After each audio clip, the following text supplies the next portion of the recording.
안녕하세요. 네, 서울이천치과 원장 한승민입니다. 자, 오늘은 이제 저널 리뷰 6번째 시간이 됐습니다. 6번째 시간이 되도록 이 팬데믹 디지즈는 아직 끝나지 않고 있죠. 아마 이제 오래 갈 걸로 이제 보는 선생님들이 많은 것 같은데요. 여러분들 이제 각자 건강에 좀 조심하시고요. 사실은 우리네 직업이 굉장히 위험해요. 알고 계시죠? 미국에서 이제 조사한 건데, 이거 리포트 본 적 있으세요? 이 그림? 저도 이제 저 친한 친구가 이제 보내줘서 이거 봤는데요. 위험군이에요. 이 팬데믹 디지즈, 코로나 바이러스의 위험한 직업군을 골라봤는데 1등이 치과의사예요.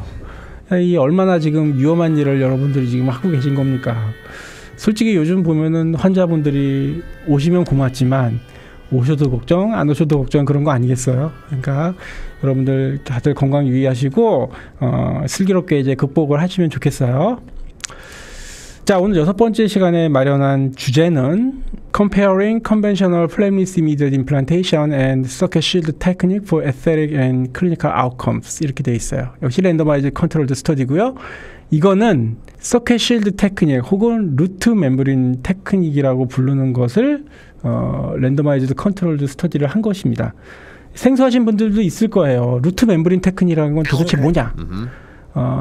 제가 이걸 처음 접한 것이 한 10여 년 정도 좀 된 것 같은데, 처음 제가 이걸 봤을 때는 참 이상한 사람들이다라고 생각했던 게 솔직한 심정이었어요. 근데 이게 벌써 이제 어느 정도 이제 술식으로 자리 잡고 한 5년짜리 스터디들도 나오고 시스테매틱 리뷰도 나오고 그렇게 되어 있습니다.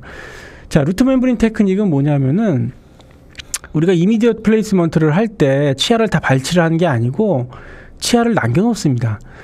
자, 이때 제가 그림을 이렇게 그렸는데 보시면은 치아에다 그냥 드릴링을 하죠. 원본 저널에서 이렇게 하라고 돼 있으니까 이렇게 그려놓은 겁니다. 드릴링을 한 다음에 나머지 반쪽을 잘라요. 반쪽을 자르고 버칼 쪽에 루트 프래그먼트를 남겨놓는 겁니다. 본 크레스트보다 1mm 상방에 루트 프래그먼트를 남겨놓는 거예요. 그리고 임플란트를 심어요. 임플란트를 심을 때 요 갭이 남을 수도 있고 버칼 프래그먼트, 루트 프래그먼트에 닿을 수도 있고 그런 겁니다. 그리고 본 그래프트를 또 할 수도 있고 안 할 수도 있고 그래요. 그리고 나서 뭐 이미디엇 레스토레이션을 해주든 안 해주든 이런 식으로 가는 겁니다. 이 술식의 근간은 버칼 루트 프래그먼트예요. 얘를 남김으로 해가지고 여기 흡수를 어떻게 해서든지 조금이라도 줄여보겠다는 게 이술식의 근간이었던 거죠. 이술식이 굉장히 많이 지금 뭐 스터디가 나오고 있고요. 올해 제가 눈여겨본 재밌게 읽은 스터디만 해도 벌써 3개예요. 매년 보면 꽤 많이 나오고 있습니다.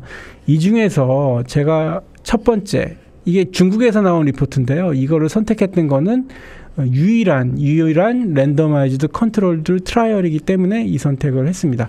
나머지 그 이전에 나온 스터디들은 이제 좋은 것들이 많은데 거의 그냥 케이스 시리즈나 뭐 그런 내용들이 그런 것들이 대부분이었기 때문에 제가 이 스터디를 골랐어요. 이 스터디를. 자, 인트로덕션 보겠습니다. 이미디엇 플레이스먼트는 분명히 장점이죠. 과거에는 이미디엇 플레이스먼트 하나 그냥 뭐 기다렸다가 심으냐, 실링 기간이나 뭐 보철 올라가는 시기는 똑같다고 생각하던 시기가 있습니다만 그렇지 않습니다. 이미디엇 플레이스먼트에서 고정을 잘 하고 하면 보철 올라가는 시간을 반으로 줄일 수 있어요. 여러 가지 장점이 있는 건 분명해요. 그러나 이미디엇 플레이스먼트가 항상 꼬리를 물면서 공격받는 이유는 에스테틱하는 결과가 손해를 볼 수 있기 때문에 그랬었던 거예요. 특히나 전치부에서는 그렇죠. 전치부에서는 우리 몸에 있는 다른 어디 부위에 비해서 훨씬 더 이제 흡수가 많이 되고 리모델링이 많이 일어나기 때문에 심미적으로 소프티슈 리세션이라든지 뭐 컨투어가 꺼지는 게 보인다든지 그런 게 있었던 거예요. 여기 이제 인용한 스터디들은 리세션이 어느 정도 생기고 흡수가 어느 정도 생기고 뭐 그런 내용을 보여주고 있는데요. 이거는 조금 고전적인 아티클이에요. 그래서 2008년이면 꽤 오래된 스터디인데 어쨌든 평균적으로 우리가 이미디어 플레이스먼트 하면 1mm 정도 소프티슈 리세션을 예상을 해야 된다. 그런 내용들이 이제 일반적이죠. 근데 뭐 한편으로 요즘 뭐 2010년 이후에 나오는 리포트를 찾아보잖아요. 이미디어 플레이스 잘만 하면 리세션 안 생긴다는 보고들도 훨씬 많습니다. 어떻게 해서든지 이미디어 플레이스먼트를 하건 발치만 하건 버컬 쪽에서 보면 한 반 이상, 팔라탈은 좀 덜한데 허리전탈하게 흡수가 되는 경우가 훨씬 많은 거예요. 그래서 이거는 우리가 피할 수가 없죠. 어떻게든지 피할 수가 없어요. 제가 굉장히 존경하는 선배분이 이런 명언을 남겨주셨어요. 테크닉이 아무리 발전해도 바이올로지는 이길 수가 없는 거예요. 그걸 이기려고 하는 순간 무리하게 이기려고 하는 순간 그게 안 되는 거죠. 그걸 이제 줄일 수는 있어도 무리하게 이기려고 하면 안 되는 거죠. 그래서 저런 우리가 바이올로지를 충분히 이해를 하고 거기에 대한 맞는 대책을 세우는 게 또 우리 임상가가 할 일이겠죠. 그런 측면에서 아무리 리모델링이 100% 막을 수는 없겠지만 그걸 최소화해 보고자 여러 가지 이제 테크닉들이 시도했을 거 아니에요. 그 중에 하나가 이번에 소개시켜드리는 루트 멤브린 테크닉이라는 거예요.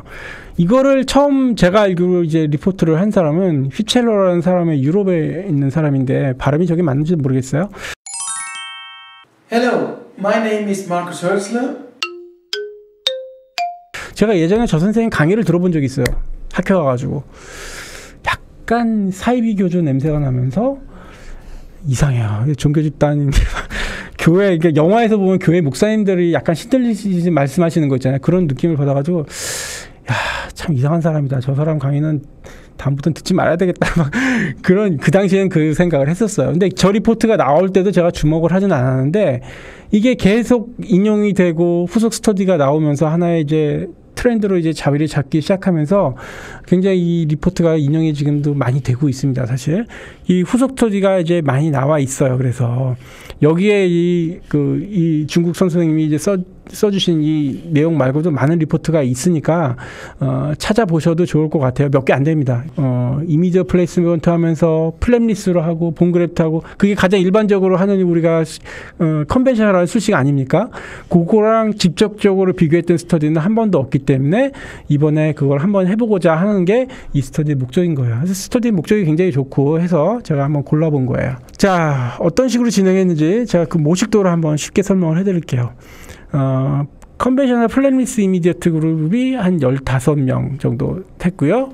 소켓 실드 테크닉, 루트 멤브레인 테크닉을 한 게 15명 정도 됐어요. 그래서 인클루전 크라이테리아, 익스클루전 크라이테리아가 이제 자세히 적혀 있는데 그 중에서 우리가 눈여겨봐야 될 것만 보시면은 본 디펙트나 감염이 없습니다. 그래서 인텍트한 손상이 없는 뼈만을 대상으로 했다고 되어 있어요. 한편으로는 또 익스클루전 크라이테리아를 보니까 4mm 이상 발치하고 나서 4mm 이상 본 디펙트가 생겼으면 그거는 이제 빼게 되는 거예요. 빼게. 그 스터디에 포함이 시키지 않는 거죠. 그러면 궁금증이 남잖아요. 그럼 4mm보다 적게 돼 있으면 어떻게 했다는 얘기냐. 그게 조금 애매하더라고요. 거기에 대한 언급은 없습니다. 그래서 이게 중국 쪽에서 나온 리포트고 요즘 뭐 팬데믹 디지즈 때문에 이거 데이터에 신뢰가 있나 없나 그런 얘기가 많은데 여기도 조금 좀 애매한 표현들이 좀 있어요. 자, 그래서 왼쪽에 컨벤셔널 이미디어 플레이스먼트 그룹은 우리가 제일 하고 싶어하는 아주 심플하니까 환자 입장에서도 편하고 술자 입장에서도 편하고 그런 수식을 한 거예요. 그 다음에 루트 멤브린 테크닉은 솔직히 이 리포트에는 자세히 봐도 어떤 식으로 발치를 했고 하는 내용은 나와 있지 않습니다. 근데 단 요건 써 있어요. 오리지널 테크닉과 마찬가지로 이 버칼 크레스트 기준으로 해서 본 크레스트를 기준으로 1mm 상반까지 본 프래그먼트를 남겼다. 그런 내용을 그거는 밝히고 있어요. 그리고 임플란트는 노벨 리플레이스 액티브 요거 썼습니다. 노벨 리플레이스 임플란트를 사용을 했고요. 그 다음에 갭이 1mm 이상 남았으면 거기엔 바이오스를 그래프트 했다고 되어 있습니다. 그러니까 1mm 이하였으면 그래프트를 안 했겠죠. 그리고 이미디어 레스토레이션을 했습니다. 4시간 이내에 프로비저널 레스토레이션을 만들어줬다고 되어 있어요. 근데 여기서도 좀 애매한 표현이 있어요. 여기 딱 보면은 그 밑에 표현은 또 보면은 이미디어트 템포러리 덴처를 해줬다고 써 있어요. 덴처는 또 뭐예요, 그러면? 이거는 뭐 이미디어 레스토레이션을 안 해줬다는 얘기인데 약간 좀 혼동이 가는 표현들을 좀 써주고 있는 건 사실이에요. 어쨌건 간에 최종 보철은 4달 정도 오세오 인테그레이션을 기다려서 파이널 지르코니아를 크라운을 해줬다고 되어 있고요. 한 2년 동안 팔로우를 했고 6달째, 1년째 중간중간 어떤 이제 항목들을 측정을 하게 됩니다. 자, 그래서 이 스터디에서 유일하게 나온 임상사진을 제가 이제 보여드리고 있습니다. 그래서 루트 프래그먼트를 이렇게 좀 남겼는데 제가 보니까 이제 오리지널 테크닉들에서 나온 거에 비해서 조금 너무 두껍고 좀 높게 남기지 않았나 싶습니다. 그래서 잘 보면 여기에 이제 이 루트 프래그먼트가 좀 보이는 듯한 그런 느낌을 받고 있어요. 자, 그래서 측정 항목은 이런 걸 잽니다. 일단 이거 중요하죠. 버칼 쪽에 어느 정도 본 위드스가 남아있느냐 중요합니다. 그런데 이게 5번째 스레드에서 쟀다고 돼 있어요. 이것도 좀 아쉬운 부분이죠. 조금 더 위에서 쟀어야 되는데 다섯 번째 스레드에서 쟀다고 져 있습니다. 자, 그 다음에 버칼본 하이트를 쟀는데 이건 알베올라 클래스트에서 임플란트 숄더 사이 요 거리를 이제 재게 되는 것이고요. 그 다음에 이제 임상적으로 리세션이 어느 정도 있는지 파필라 높이는 어떻게 유지되는지 그거 보게 되고, 그 다음에 핑크 에스테틱 스퀘어라는 거를 이제 재게 됩니다. 요거는 워낙 많이 인용이 돼서 이제 많이 아실 것 같긴 한데 7가지 항목을 스코어를 잽니다. 7가지 항목은 이제 메조 디스탈 각각 파필라고요, 마지널 티슈 레벨하고 소프트 티슈 컨투어, 그다음에 알베올라 보니 데피션시, 그다음에 소프트 티슈 컨투어, 칼라죠. 칼라, 그다음에 소프트 티슈 텍스처, 그런 걸 보는데 괜찮으면 2점을 주고 양호하면 1점을 주고 안 좋으면 0점을 주는 거예요. 그래서 토탈 합하면 14점이 만점인 거죠. 그래서 뭐 12점 정도 되면 아주 에스테틱한 거고 7, 8점 정도 되면 에스테틱하고 면에서 좀 떨어지는 거, 그런 스코어인데 저는 개인적으로 별로 신뢰하지 않아요. 왜냐하면은 얘가 공정하지 않아요. 그러니까 예를 들면 말이죠, 파필라 쪽에서는 내가 어떤 수식을 안 해도 파필라 레벨을 좌지우지하는 건 뭐예요? 인접치의 본 레벨 아니에요. 그렇잖아요. 내가 뭐 마음대로 파필라를 만들 수 있는 것도 아니고. 그런데 중요한 거는 버칼 컨투어잖아요. 우리가 GBR하고 소프티슈 그래프트라고 매우 힘들어서 뭐 수술을 하는 게 결국은 버칼 컨투어 유지해서 리세션 안 되게 하는 거잖아요. 그게 더 힘든 거잖아요. 그런 어려운 항목에는 좀 부가점을 좀 줘야 되고, 좀 그냥 가만 놔둬도 그냥 유지될 것 같은 그런 데는 뭐 점수를 좀 덜 줘도 되는데, 얘는 딱 일괄적으로 0점, 1점, 2점을 부과하기 때문에 제가 보기에는 이건 공정하지 않아요. 그래서 요거는 그냥 참고로만 좀 하시면 좋을 것 같아요. 자, 그 다음에 이제 부가적으로 임플란트 스테빌리티를 RFA죠. 레지던스 프리퀀시 어널리시스를 통해서 이제 살펴보게 되고, 이건 뭐 별 차이 없을 것 같아요. 그 다음에 클리니컬 파라미터, 뭐 포켓 뎁스가 얼마나 되는지, 블리딩 뎁스가 얼마나 되는지, 임상 수치를 좀 재게 되고요. 임플란트 석스 이런 걸 재게 됩니다. 자, 바로 이제 결론을 보시겠습니다. 결론을 볼 때 먼저 리세션 측면에서 보면 소프티슈 마진이나 파필라 어느 부분을 보더라도 컨벤셔널 플랫리스 이미디엇 플레이스먼트를 한 거에 비해서 루트 멤브린을 남긴 소켓 실드 테크닉 쪽이 훨씬 더 좋은 수치를 보이고 있어요. 요 수치는 1mm 정도 리세션이 돼 있으니까 우리가 기존의 리포트에 나와 있던 거랑 크게 다르지 않죠. 자, 한 가지 이제 주목해 볼 것은 이 수치가 비록 우리가 이제 늘 하고 있는 플랫리스 이미디어트에 비해서는 수치가 한 반 정도로 줄어들긴 하였으나 소켓 실드를 남겨둔다고 해서 100% 흡수를 막을 수 있는 건 아니다라는 거예요. 여러 가지 이유가 있겠죠. 특히 이제 파필라 쪽은 루트 멤브린을 남기지 않았고, 파필라 레벨은 인접치의 본 레벨에 따라서 좌우지우지 되는 것이기 때문에 루트 멤브린을 남기거나 안 남기건 간에 별 차이가 없었을 걸로 생각은 하고 있어요. 자, 어쨌든 간에 리세션이나 파필라 수준에서는 소켓 실드를 남은 쪽에서 조금 더 유리한 스코어를 얻었고요. 그 다음에 핑크 에스테틱 스코어를 보겠습니다. 이게 만점이 14점이라고 그랬잖아요. 그래서 둘 다 11점, 12점 정도 나와서 통계적으로 봤을 때는 유의성 있는 차이는 없었어요. 구간별로 나눠봤을 때도 10 밑에를 좀 에스테틱이 좋지 않은 결과라고 보면은 역시 두 분 간에 그렇게 유의성 있는 차이가 나진 않았어요. 근데 이제 우리가 주의해서 볼 거는 제일 중요한 게 루트 멤브린 테크닉 하는 가장 큰 이유가 뭐예요? 소프티슈 레벨이나 컨투어를 보기 위한 거잖아요. 그 세부 항목만 보겠어요. 그래서 뭐 평균 점수를 이제 본 건 아니고 퍼센티지를 본 겁니다. 그래서 좋은 점수가 나온 퍼센티지를 보면 루트 멤브린을 이제 남긴 그룹에서 소프티슈 레벨, 그러니까 마지막 리세션이 생긴 정도겠죠. 그게 조금 더 좋은 점수 분포를 보이고 있어요. 마찬가지로 소프티슈 컨투어라든지 알베올라 데피션시, 통계적으로는 요것만 좀 차이가 있었다고 되어 있는데요. 이것이 역시 소켓 실드를 남긴 쪽에서 훨씬 더 컨투어가 잘 유지되었다는 것을 우리가 이 스코어의 분포를 보면 알 수가 있어요. 그 다음에 요건 이제 중요하겠죠. 그럴 때 이제 CT를 통해서 이제 본 결과가 되겠어요. 그래서 버칼 보네이드스를 본 거죠. 단 함정은 이게 5번째 스레드에서 됐다는 게 좀 함정이긴 합니다. 초기에는 비슷했어요. 초기에는 비슷했는데 6달째 지나고 나니까 얘는 흡수가 많이 돼서 1mm가 채 안 되는 0.83mm 본에 0.83mm 정도의 버칼본만 남아 있었고, 그래도 남아 있는 게 어디예요? 근데 소켓 실드가 있으면은 훨씬 더 많은 통계적으로도 유의한 1.15mm의 버컬본 위드스가 남아있는 거예요. 버컬본이 흡수된 버컬본 하이트, 높이를 보더라도 이쪽에서 조금 더 좋은 결과가 나온 것을 볼 수가 있습니다. 이거는 명확하게 결과 차이가 갈렸죠. 이건 보면. 그 다음에 ISQ 밸류나 석세스, 그거는 이제 임플란트 석세는 별 차이가 없었고요. 임상 수치를 보더라도 이쪽에서 조금 더 좋은 수치가 나온 걸로 되어 있습니다. 이제 포켓 뎁스도 조금 덜 들어가고. 근데 어쨌든 이건 다 이제 위드인 노멀 리미트라고 해서 받아들일 수 있는 수치의 범위이기 때문에 별 차이가 없는 것으로 보입니다. 자, 그렇게 해서 이제 결과까지 설명이 끝나고 이제 디스커션으로 넘어갑니다. 근데 디스커션은 이 스터디에서는 볼 게 없어요. 왜냐하면 결과를 그냥 재해석하는, 앵무새처럼 재해석하는 그런 내용밖에 없어서 사실은 제가 디스커션에서 따로 언급은 안 하려고 많은 내용을 써놓지는 않습니다.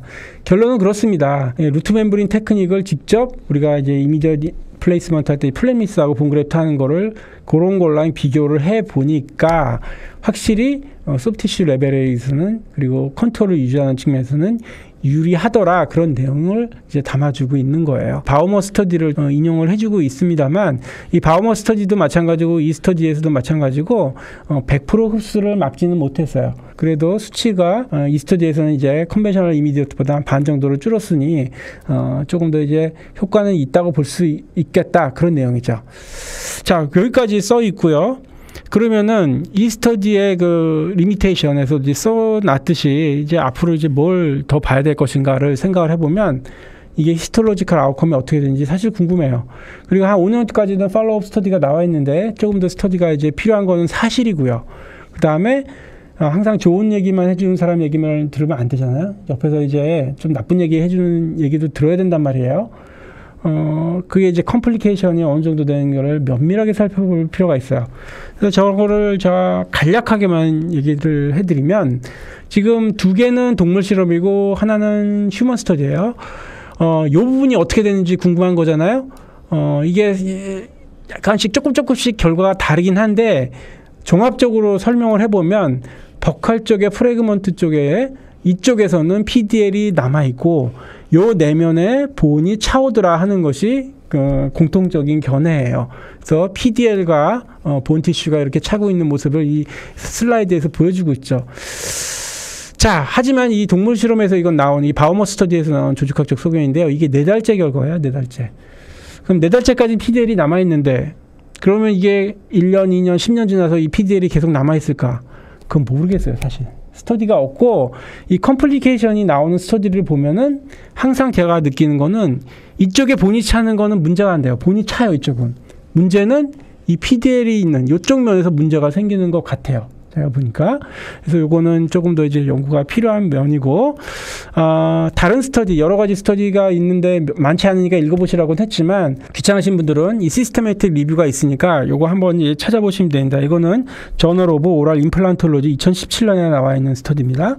그거 한번 찾아보시면 좋겠고, 또 임상적으로 우리가 좀 도움이 될 만한 내용은 요것도 한 5년짜리 스터디가 있으니까 요것도 한번 찾아보시면 좋겠고요. 오늘 제가 추가로 한 게 언급드릴 스터디는 이 스터디가 되겠습니다. 글루크만이라는 선생님은 이분이 아마 남아프리카, 네, 맞네요. 남아프리카에서 나온 리포트인데요. 이게 컴플리케이션에 대한 내용을 굉장히 잘 써줬어요. 이거를 보면서 우리가 얻을 수 있는 지식이 굉장히 많을 것 같아서 이 내용은 꼭 소개시켜드리고 싶어요. 자, 이것은 이 128명의 환자를 대상으로 했습니다. 그래서 한 1년 정도까지 팔로우업을 한 사람들만 인클루전 크라이테리아에 포함을 시켰고요. 주된 프라이머리 아웃컴은 임플란트 서바이벌인데, 뭐 임플란트 서바이벌은 뭐 요즘 차이가 없을까라는 걸 누구나 예상할 수 있고요. 세컨더리 아웃컴이 훨씬 중요합니다. 이런 컴플리케이션이 얼마나 되는지를 한번 이제 살펴보게 되는 것이에요. 자, 성공률은 96.1%가 나왔어요. 저는 이제 뭐 다른 그냥 임플란트 숫자와 그렇게 다른 차이가 나지 않으니까 괜찮은 거고요. 중요한 거를 이제 여기서부터 보시면 됩니다. 총 128개 중에 25개 중에서 컴플리케이션이 생겼어요. 20%예요, 20%. 그럼 얼핏 봐도 20%는 작은 수치가 아니에요. 그렇잖아요? 얘가 이제 작은 수치가 아니란 말이죠. 아무리 마이너한 거라도 컴플리케이션에 포함시켰다고 하더라도 20%는 작은 게 아니에요. 그 중에서 이 오세오 인테그린이 실패한 건 5개가 있습니다. 5개. 그래서 임플란트 5개는 제거했고요. 나머지 20개의 컴플리케이션을 자세하게 또 이렇게 분류를 해줬어요. 그래서 요거를 하나하나 이제 살펴보겠습니다. 먼저 5개가 임플란트가 페일했다고 말씀드렸잖아요. 임플란트가 페일을 한 게 실질적으로 이게 소켓 실드 때문에 페일을 한 거냐에 대해서는 확실치 않다는 표현을 쓰고 있어요. 그런데 모르겠어요. 이게 실패를 원인을 정확하게 뭐 잡을 수는 없다고 그러더라도 환자한테 뭐라고 얘기를 하겠어요. 저게 환자 입장에서는 저게 뿌리가 남아서 실패했다고 생각할 수도 있을 것 같아요. 저건 조금 이제 받아들이는 거에 따라서 애매할 수는 있겠습니다만 저런 문제가 있고요. 자, 이 중에서 5개가 이제 실패를 했는데 그 중에 3개는 임플란트는 제거를 했어도 쉴드는 제거하지 않았다고 돼 있어요. 쉴드 자체는 움직이지 않았다고 돼 있어요. 그래서 그거는 지금 이 그림처럼 쉴드는 놔두고 임플란트만 다시 심었다고 되어 있습니다. 2개는 임플란트를 교체해서 심었고 하나는 그냥 펀틱 처리했다고 써 있습니다. 펀틱 처리돼 있고 다른 2 케이스는 쉴드하고 임플란트 모두 움직여서 다 제거했다고 되어 있습니다. 다 제거했습니다. 자, 그 다음에 인펙션이 생긴 케이스가 3개가 있어요. 그래서 한 케이스는 쉴드 움직이는 것만 제거를 하고 클리닝을 해서 임플란트는 그대로 두고 이제 GBR을 했다고 되어 있고요. 나머지 2 케이스는 실드하고 임플란트도 다 제거했다고 되어 있습니다. 그러니까 아까 5개 추가해서 2개를 더 임플란트를 제거를 한 것이 되겠죠. 요거는 이제 하나는 이제 리치 프리저베이션을 하고 이제 이 2 케이스는요. 리치 프리저베이션을 하고 나중에 이제 임플란트를 한 게 하나. 그다음에 하나는 리치 프리저베이션을 해서 그 펀틱 부분에 꺼지지 않게 만들고 브릿지 치료를 한 게 하나 이렇게 되어 있습니다. 이 3케이스는 인펙션 얘기를 했고요. 그 다음에 가장 많은 컴플리케이션을 차지하는 게 16개인데요. 익스포저 되는 거예요. 익스포저. 그러니까 루트가 보이는 거죠. 이렇게 보이는 건 괜찮을 것 같은데 이렇게 보이는 건 곤란할 것 같아요. 곤란할 것 같아요. 사실 이런 거는 아마 보철할 때 알았을 것 같아요. 그래서 임팩트 사인이 없고 하면 얘를 살짝 갈아버렸겠죠. 갈아버리면서 이렇게 보는 거죠. 이게 12개 케이스 안쪽에서 이제 루트가 보이는 게 바깥쪽에서 루트가 보였던 케이스도 4개가 되는 거예요. 4개가. 아마도 본이 리모델링 되면서 그 번들본이라고 하잖아요. 그게 녹지 말아야 되는데 얘는 녹았을 거예요. 우리가 이제 루트 멤브린을 할 때 PDL이 남으면서 번들본이 녹지 않기를 바라는 거였는데 그게 안 됐던 것 같아요. 그러니까 이제 익스포저가 됐고. 그래서 그 중에서 이제 이걸 좀 갈아내면 다행인데 대개는 이제 갈아내면서 이제 닫아놓는데 2 케이스는 커넥티브 티슈 그래프트를 해서 이걸 감췄다고 되어 있습니다. 자, 그리고 나머지 하나 케이스는 이동하는 거예요. 코로날로 되게 이동을 하겠죠. 루트 실드가 코로날로 이동을 해서 그거를 이제 조금 갈아내고 그나마 이거는 큰 컴플리케이션이 생기지 않았다고 되어 있어요. 그래서 여기서 이제 한 20% 정도의 컴플리케이션이 생겼으니까 고민을 해봐야 되겠죠. 내가 이 수식을 받아들일 것이냐 안 받아들일 것이냐 환자에게 나중에 어떤 식으로 설명하실까를 생각을 해보시고 이거를 이제 받아들일 것인가 안 받아들일 것인가를 결정을 하셔야 돼요. 20%는 사실은 작은 수치는 아닙니다. 아니고 모르겠어요. 빼면 아무 일이 없을 것을 왜 이렇게 귀찮게 하시나 그렇게 생각하시는 선생님은 받아들이기 어려우실 것 같고요. 마치 내가 내려갈 거 등산 뭐하러 해 그런 거랑 똑같은 거잖아요. 그렇게 되겠습니다. 그래서 이 선생님이 나름대로 이런 컴플리케이션이 있으니까 이렇게 한번 해보면 어떨까 하는 이제 솔루션을 제안을 해주셨어요. 차이점은 이 부분입니다. 하나는 우리가 이 루트 프로그래먼트를 조금 높게 남기는 게 이 징지발 서포트를 조금이라도 보존하기 위해서거든요. 근데 얘 때문에 문제가 생긴다면 얘를 본크레스트 수준으로 낮게 이렇게 잘라내는 거죠. 비록 소프티슈 쪽에 좀 컨투어가 꺼질 수는 있겠지만 컴플리케이션은 적게 생길 수 있을 것 같아요. 그리고 요 내면을 조금 더 소프티슈가 잘 자라오기 위해서 이 부분을 이제 챔퍼를 이렇게 준다고 되어 있습니다. 그래서 이거는 이 선생님이 한 제안이기 때문에 한번 생각은 해볼 필요가 있을 것 같아요. 그래서 이거는 뭐냐면은 올해 제가 이제 재밌게 읽은 이 루트 멤브린 테크닉의 스터디가 몇 개 있었다 그랬잖아요. 그 중에 하나예요. 케이스 리포트 딱 하나인데 얘가 역시 문제가 생기는 것도 요쪽이었어요. 이 PDL이 어떻게 될 것인가가 이제 잘 이상하게 궁금하더라고요. 저도 올해 지나면. 그런데 지금 이거는 수술할 때 사진이군요. 케이스 리포트라 이거 딱 케이스 하나입니다. 딱 보면은 괜찮게 지금 루트 멤브린을 남긴 것 같아요. 갭도 좀 어느 정도 남아있고. 근데 6년이 지나서 보니까 이 실드가 움직이는 게 확인이 돼서 이 플랩을 열었다고 그래요. 다시 이렇게 보니까 이 실드가 원래 여기쯤 있었을 텐데 움직인 것 같아요. 이 스터디에서는 이 선생님은 이게 상악 본의 그로스 때문에 이게 쉴드가 같이 움직인 게 아닌가 이렇게 설명은 해주고 있습니다. 그런데 제가 다시 한번 이제 기억을 상기시켜드리면 이 쉴드 내면 쪽에서 뼈가 차는 건 문제가 안 되는 것 같아요. 지금도 보면 요거 제거해 보면 내면에 뼈가 차잖아요. 그런데 문제는 항상 이 PDL이 끝까지 유지가 되는 것 같진 않아요. 이 컴플리케이션도 이게 6년 정도에 생긴 거잖아요. 그래서 이 케이스에서는 이거를 제거를 하고 GBR을 다시 하고 커넥티비티 실 그래프트를 해서 이렇게 만들었다고 돼 있는데 원래보다는 컨투어가 좀 꺼진 것을 볼 수가 있습니다. 자, 그렇습니다. 이제 서킷 실드 테크닉은 우리가 플랩리스를 꼭 해야 된다면 플랩을 열어서 GBR을 바깥쪽에 하지 않을 거면 생각해 볼 만한 술식인 것 같긴 해요. 비록 100% 흡수를 막아주지는 못하지만 우리가 플랩을 안 열고 할 수 있는 방법 중에 가장 컨투어를 잘 유지할 수 있는 방법은 맞는 것 같습니다. 그러나 컴플리케이션에 대한 대처는 여러분들이 충분히 생각을 해보셔야 될 문제고, 그 다음에 PDL이 롱텀하게 정말 유지가 되는가는 후속 스터디가 좀 있어야 될 것 같아요. 한 가지 더 말씀드리면 이제 클리어한 프로토콜이 조금 더 필요할 것 같습니다. 이 쉴드를 어디까지 자를 것이냐, 본그래프트는 한 해 만에 혹은 또 저 쉴드가 노출되면 안 되니까 저 이미디어 플레이스먼트를 할 때 커넥티비티 슈 그래프트를 하자는 주장을 하시는 선생님들 봤어요. 그래서 그런 프로토콜이 조금 더 정립되면 좋을 것 같습니다. 자, 그래서 마지막으로 이제 관련 케이스 몇 개 좀 보면서 마치도록 하겠습니다. 이거는 사실은 가장 일반적으로 하는 수식이고 우리가 누구나 다 이렇게 하고 싶어하는 환자도 좋고 저도 좋은 윈윈하는 전략입니다. 지금 보시면 여기 버티컬 프랙처가 있어서 이게 모바일합니다. 그래서 얘를 이제 뺄 수밖에 없는 상황이어서 늘상 하듯이 플랩리스 이미디어트 플레이스먼트를 하고 버카 쪽에 본 그래프트 채우고 이미디어 레스토레이션 하고 나중에 이제 지르코니아 크라운으로 수복해 준 것이에요. 근데 이것은 딱 보실 때도 환자가 워낙 여자분이긴 합니다만 본도 두껍고 잇몸도 두꺼워 보이고 문제가 없어요. 사실 이런 경우는 발치하고 기다렸다 싶는 게 환자한테 이건 죄 짓는 것 같아요. 이건 이미디어 플레이스먼트하고 이미디어 레스토레이션 해줘야 돼요. 이런 경우는 꼭. 근데 이런 경우는 그렇지 않죠. 딱 봐더라도 이거는 오히려 남자분인데도 치아도 슬렌더하고 잇몸도 되게 얇아 보여요. 역시 플랩리스 이미디어 플레이스먼트하고 본그래프트하고 이미디어 레스토레이션에서 일상적인 프로토콜을 했습니다.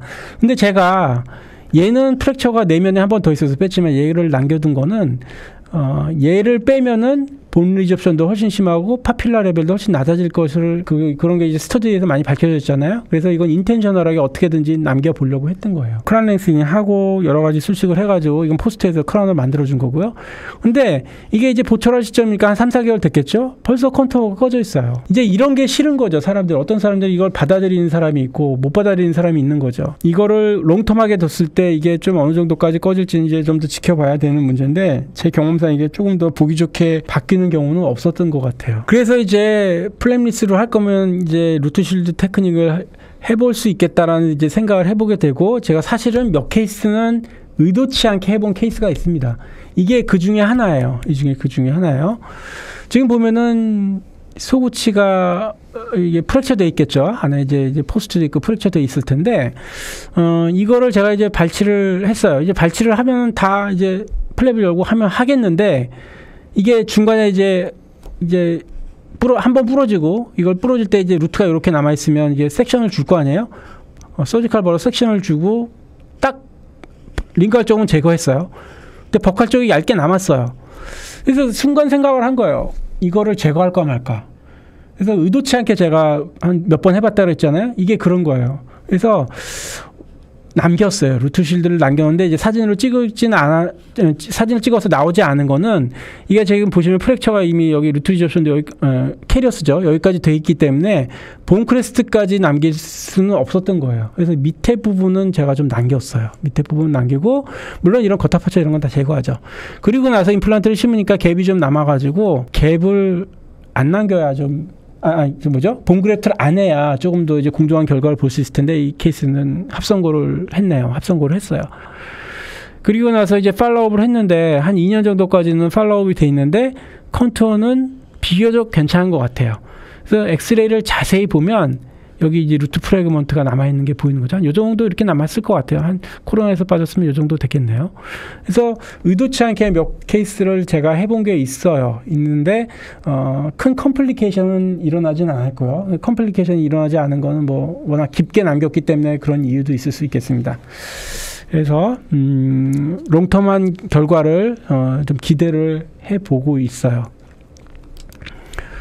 한편으로는 이제 테크닉이 아무리 발전해도 바이올로지는 이기지 못한다고 그랬잖아요. 그래서 여러 가지 술식을 해보게 됩니다. 그 중에서 제가 이게 가장 롱텀하게 그나마 좀 팔로우업 된 것 중에 하나이기 때문에 이 케이스를 마지막으로 좀 보여드릴까 해요. 젊은 나이에 여기가 이제 프랙처가 돼 있어요, 지금 보면. 그래서 이거를 어쩔 수 없이 이게 빼게 됐죠. 굉장히 20대 초반에 젊은 나이에를 빼게 되고, 우리가 늘 하고 싶어 하듯이 컨벤셔널 이미디엇 플레이스먼트를 합니다. 플랩리스로 플랩을 열지 않고 하고요. 임플란트 위치를 구개측에 잘 잡아서 버카 쪽과의 갭을 충분히 남기고요. 뎁스도 잘 조절해서 심고 본그래프트를 합니다. 이때 바이오스를 썼어요. 이게 10년이 넘은 케이스이기 때문에 바이오스를 썼습니다. 그리고 저렇게 내부에만 본그래프트를 하더라도 리모델링 되는 바이올로지는 우리가 막을 수 없는 거잖아요. 컨투어가 꺼질 거란 말이에요. 그래서 그거를 이 환자가 워낙 젊은 나이기 때문에 꺼지면은 나중에 이제 시집도 못 간 친구인데, 젊은 나이에 나중에 시집 갈 때 저런 거 그림자져 보이면 곤란하잖아요, 사진 찍을 때. 그래서 조금 더 열심히 해주고자 커넥티브 티슈 그래프트를 추가적으로 해준 거예요. 요거는 나중에 이제 관련 논문이 나오면 다시 한번 설명을 드리겠습니다. 그리고 나서 이제 이미디어 레스토레이션을 해줬고요. 그 다음에 이게 이제 고효준 선생님께서 아주 아름답게 보초를 해주셨고, 4달 뒤에요. 한 2년 뒤, 4년 뒤 팔로우업을 해봤고요. 그 다음에 올해 초에 이 환자분이 이 크라운이 한번 떨어지셔가지고 오셨어요. 그동안 자기는 이게 임플란트인지도 몰랐다고 얘기를 하더라고요. 문제가 없었으니까. 잘 보시면 10년 정도 지났을 때 컨투어가 인접치에 비해서 꺼지지 않고 잘 유지가 되고 있는 것을 볼 수가 있어요. 오히려 마지날 쪽에 소프티슈는 그로스된 것을 볼 수 있죠. 이건 여러 가지 원인이 있을 겁니다. 어버트먼트, 컨투어라든지 임플란트 위치, 여러 가지 이제 요인이 있겠죠. 그리고 이 커넥티브 티슈 그래프트 그런 것도 요인이 될 거예요. 근데 제가 보여드리고 싶은 거는 이 CT 결과입니다. CT 결과. 얘가 11번이고 얘가 21번 임플란트예요. 보시면 분명히 11번에 비해서는 리모델링이 됐기 때문에 립주이디스가 줄어들었어요. 이건 바이올로지를 막을 수가 없는 거죠. 그래프트를 아무리 해도, 오픈 그래프트를 해도. 그럼에도 불구하고 이 컨투어가 유지가 된 거는 소프티쉬 프로파일이 어느 정도 받쳐지고 있지 않은가, 그런 원인으로 제가 개인적으로 해석을 해보고 있습니다. 그래서 여러분들 나름으로 이미지 플레이스먼트를 하더라도 어떤 이런 컨투어가 처지지 않는 몇 가지 요령을 갖고 계실 거예요. 저도 마찬가지고요. 그래서 이런 술식을 그 케이스가 이제 좀 필요한 경우에만 저도 이제 많이 해보고 있는데, 오늘 소개시켜드린 소켓 실드 테크닉이요.